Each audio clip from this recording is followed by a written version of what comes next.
Hello hi friends, welcome to my YouTube channel. Friends, ఈరోజు కోవిడ్లో 44 ఉన్నది.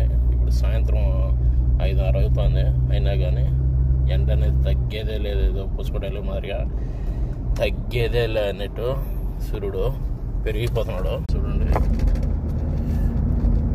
43 ఉన్నది. ఓకే ఫ్రెండ్స్, సూర్యుడు తగ్గేదే లే ఉన్నట్టుగా ఉన్నది. అవి కనిపించేటన్ని వాటర్ ట్యాంకర్లు ప్రతి ఒక్క మందకాల్లో ఉంటాయి, నీళ్ళు తాగేటి. మన ఇండియాలో మాదిరిగా నీళ్ళ ట్యాంకులు ఏటో అలాగే ఇక్కడ కూడా ఆ టైప్లో ఉంటాయి. Okay friends, please like support me friends. చాలామంది నేను కాక మొన్న పెట్టిన వాళ్ళు కూడా భిన్న పాపులర్ అయిపోతున్నారు, భిన్న సబ్స్క్రైబర్స్ ఎక్కువ మంది అయిపోతున్నారు. నాకు రావటం లేదు. సరే చూద్దాం, ఇంకా 8 రోజులు పడుతుంది నాకు రావాలంటే. Okay friends, bye.